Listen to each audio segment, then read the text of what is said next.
Are robot umpires and automated balls and strike system about to take over Major League Baseball? Personally, I'm all for it.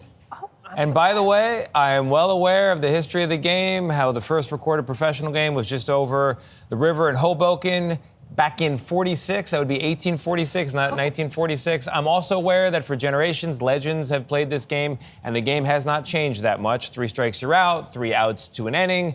You know the drill, that ump behind the home plate.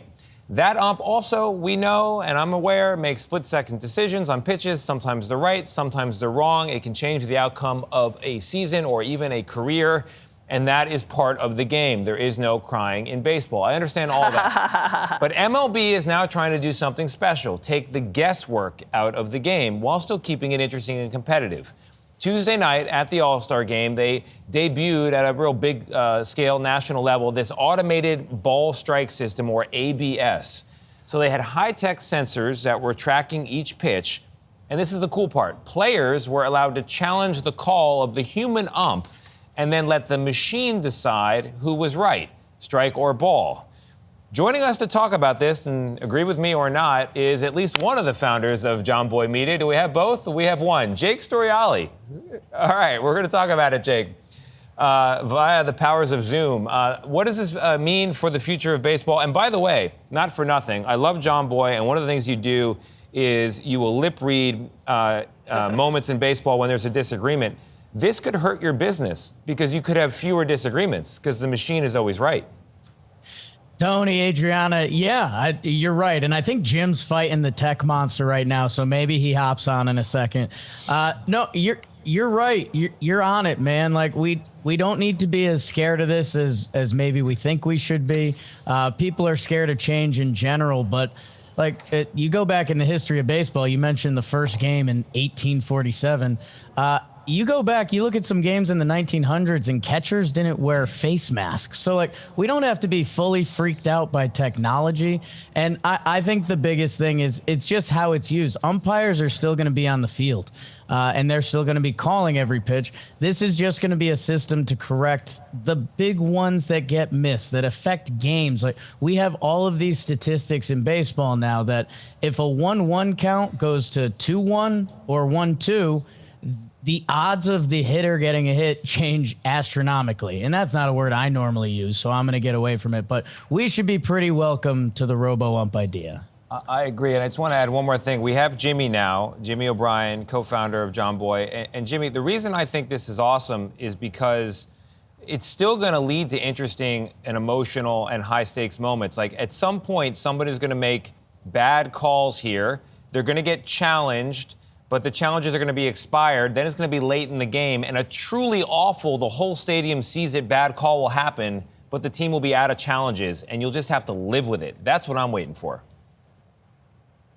The theater of baseball is never going to disappear. Whenever these new rules get added, they seem to insert themselves into managerial ejections and fighting and the theatrics that we kind of love, even though they act like they don't want them to happen. So you're right. There's always an adjustment period, and that's going to lead to drama and new drama and strategy. Like you're saying, who gets to challenge it? When will they challenge it? Certain teams are going to have certain rules around that, and some will have the right approach and others will have the wrong one to start and have to correct themselves. Jimmy, Jake, and Tony, I am outraged. I would have expected you to just be a purist and defend baseball as it should be. I think it will take the fun out of all the drama. If you don't have an umpire, arguing with somebody else and they're nose to nose. I mean, and then if people don't agree with a call and it's based on a robot, it's not as fun to be angry at a robot. You bring an interesting point up, Jake and Jimmy. I'd love to hear what you think. Does this take the idiosyncrasy?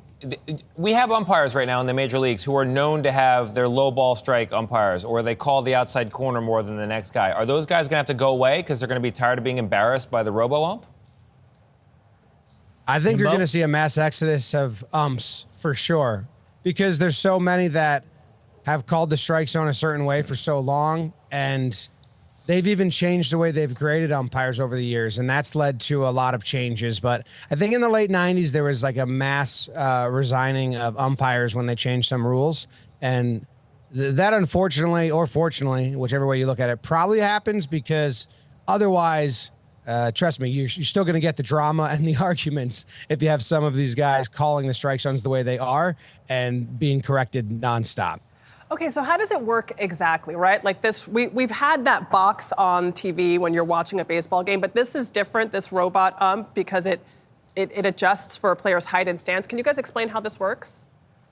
Yeah, so all the players got measured before the season, which that's a dangerous game. That's not me and Jimmy's strength as people. I'd say that it was interesting to see a couple players grew a couple inches or shrunk a couple inches this offseason, but they're adjusting the strike zone to the hitter. But we still need to see more of it. Like, you're not totally off, Adrian. Like, there's some weird things here. That image you showed before from Scooble's pitch in the All-Star game, it looks like it barely hits what we envision as the invisible, real, fake strike zone. So as with everything, there's going to be a learning process. But I think the biggest thing this comes down to is the balls that are clearly missed, the pitches that are way outside, way low, those are affecting games right now. And I mean, if you want to go the sports gambling angle on it, that's an interesting wormhole. For me, just as a pure sports fan, like, we got the technology. Let's get the call right. And getting those big errors out of the game. It's similar to the pitch clock in baseball. Purists were worried about that. I was a little bit, but it was getting rid of the excess 2 minutes and here's a throw to first and the pitcher steps off and you're just losing time instead of creating action in the game. I'm 100% with you, Jake. I think baseball's made some smart changes recently. I think this will be another one. I'm drinking the Kool-Aid. Jake and Jimmy, I've had the Kool-Aid of Jomboy as well. I love it. Thanks for coming by again. We'll see you real soon. Thank you guys for having us. That was today's By the Way.